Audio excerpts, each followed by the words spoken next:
Karong adlaw sama na sa atong nahibaluan, mao na ang sinugdanan sa bagong panahon sa atong simbahan, no?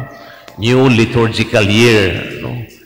Dili kini sama sa Happy New Year sa umaabot nga Enero 2022, no? Bagong panahon kini kay nagsugod ng atong simbahan usab og sama sa giingon so sa ka TV broadcaster ang buhay ay wither lang, no? Lain na sab nga panahon nga atong gisugdan, no? Panahon sa Adbyento, human sa Advent season, sulod sa 4 ka Domingo, sa may sunod Christmas season. Sunod sa Christmas season, no? Moabot na sab ang Lent season, Kwaresma, panahon sunod ini, panahon sa pagkabanhaw o panahon sa ordinary days, no? So mao kini ang ngano nga nagsugod ta nga gisindihan ang candle of hope, no? Kandila sa paglaom ngani sa atong atubangan kay nagsugod na ang atong bag-ong panahon. Atong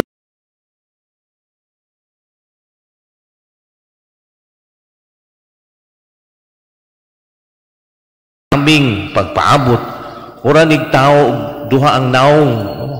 The two-faced person, no?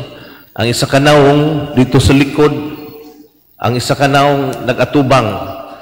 Ang iyang naong sa likod, no? Ang iyang hitsura sa likod nagatulok sa nangagi, nagalantaw sa miagi, unsa man ni nga miagi.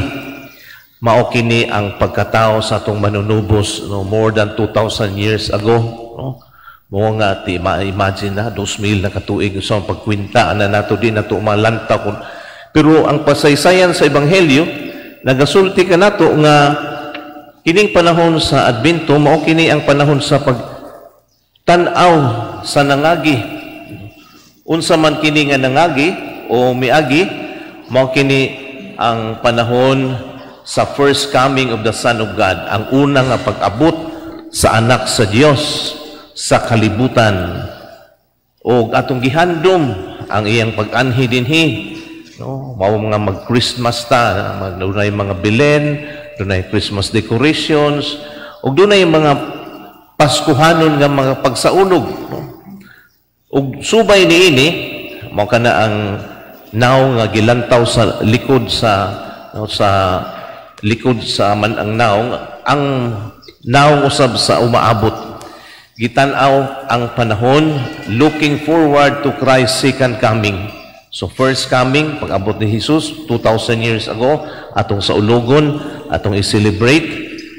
Ato usab nga handumon ang iyang ikaduha nga pagbalik, kanusa at the end of time, sa katapusan nga panahon. Pero wa ta kahibalo kanusa aning panahon mo abot, no? Bisan ang anak sa tao, ang Dios lamang nga amahan mo'y nakahibalo sa pag-abot dining second coming at the end of time.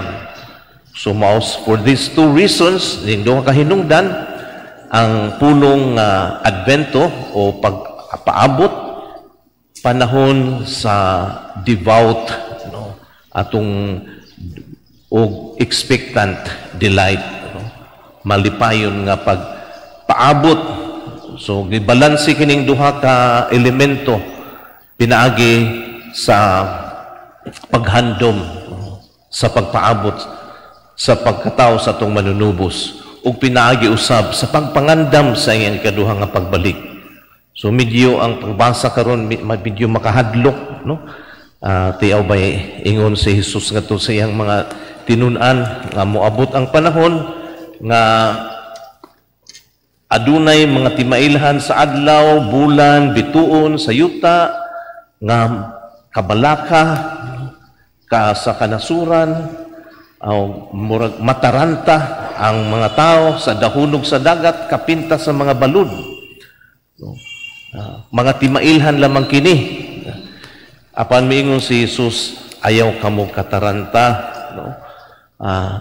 Tindog kamo, lig-uno ninyo ang inyong kaugalingon.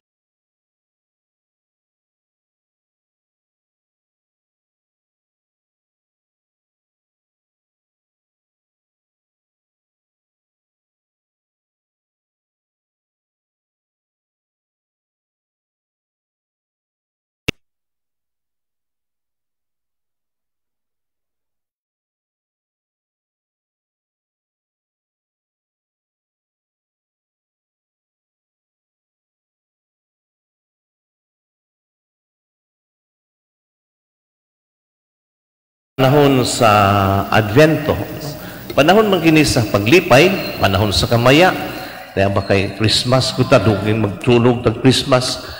Kita nga mga Pilipino, doon natay tradisyon na doon natay siyam kaadlawon sa Misa di Gallo, misa sa misang gabi, no? Misa di Aguinaldo.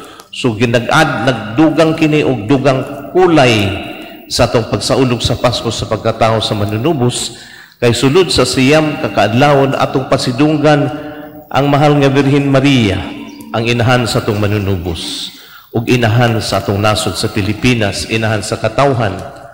Busa ang kapanahon sa Adbento nga atong gisugdan karong adlaw, panahon kini sa pagpangandam, panahon sa alisto, maigmat, mahandumon nga pagpaabot sa Pasko sa atong manunubos.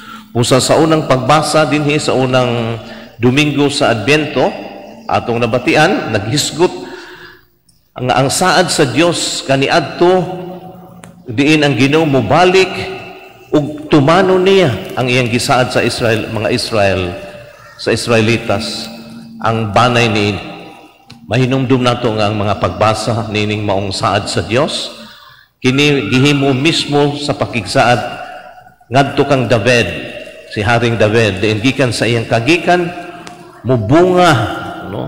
Mubunga ang ug mamahimong muluwas ang tanang tao pinaagi sa tibok banay niini, no? So mugitib gikan sa harianong hutong ni Haring David ang usa ka manluluwas nga mao si Jesucristo.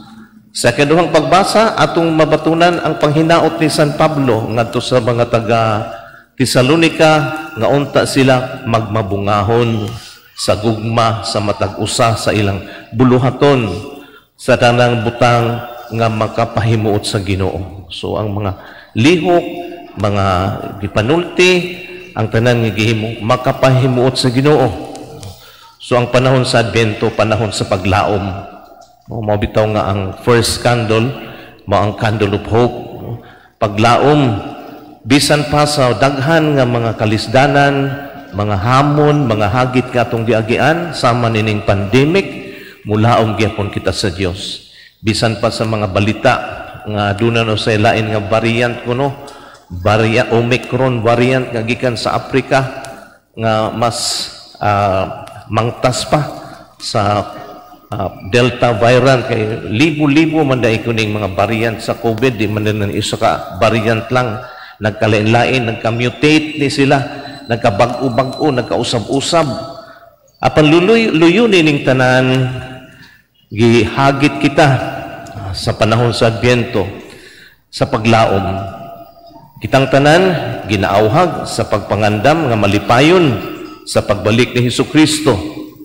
So sa karon nga adlaw, atong nabatian, bisan pa nga adunay mga ilhanan, mga timailhan, nga medyo makahadlok ka nato, tiya ba mutipas ang mga planeta, no?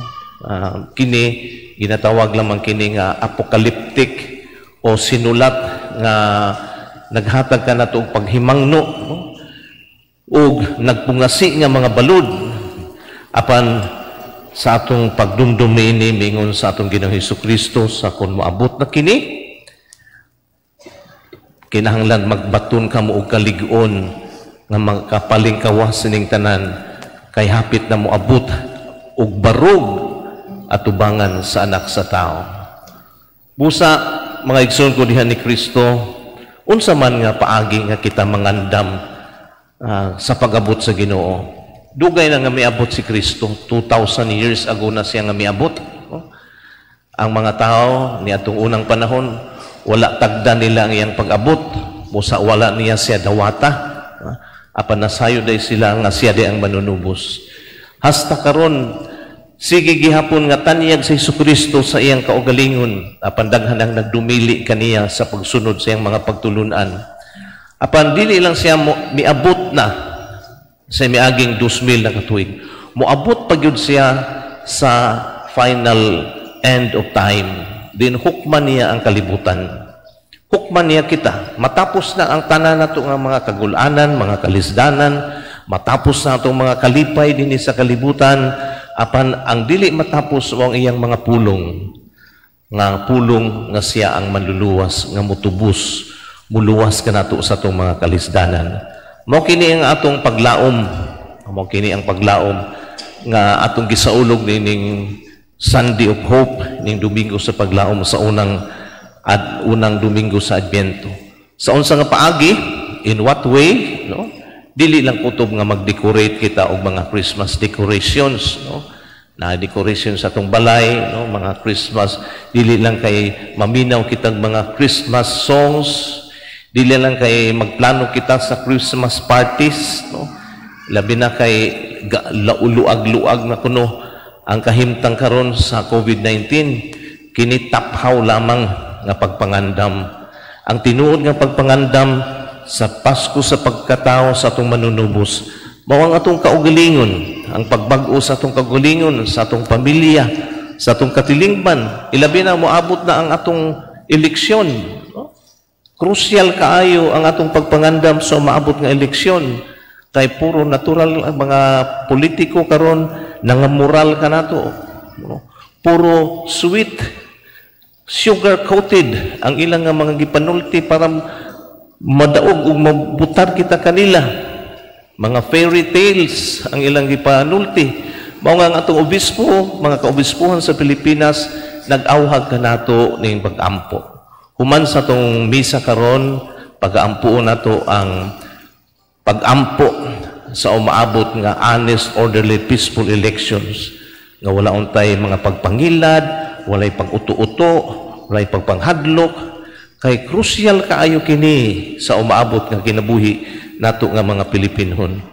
Busa sa atong paghalad ning atong santos nga misa nga atong gisaulog karon nining unang Domingo sa Adbyento, Domingo sa paglaom, giawhag kita, gi-challenge kita sa atong simbahan nga magmaigmat kita, magmabinantayon nga dili kita madala sa atong tawhanon nga huyog, no? Klaro nga gisulti dinhi sa santos nga ebanghelyo, dinhi sa unang pagbasa, sa atong pagbasa nga ayaw kamo pagkaon o pag-inom sa makahubog nga ilimnon. Unsa man kining pagkaon nga makabusog kaayo kanato. Sayod man kita nga sobra ng pagkaon sa tao, ma-hospital gud siya, no? Daghan sakit nga budangat kaniya. Ang tao nga mahubog, ma-intoxicate siya. Apan may labaw pa nga physical nga pagkaon o physical intoxication, ang atong espiritu, kung uhaw, kung gutom ang atong kalag sa Dios, halayo kita kaniya. Busa, andamo na atong kaugalingon. Dili lang atong lawas, hasta sa bang atong kalag, nga andam og tagana kita sa pagsaulog sa Pasko sa pagkatawo sa atong manunubos. Kung moabot na ang iyang ikaduha nga pagbalik, andam og tagana kita nga moatubang kaniya ug mudawat siyang hukom alang kanato. Kay niining paagiha sama sa gisulti ni Hesus, makabaton kamo kalig-on, makaatubang kamo nga dili maunsa nining tanan nga mahitabo, makabarug atubangan sa anak sa tao. Sa ngalan samahan sa anak ug sa Espiritu Santo. Amen.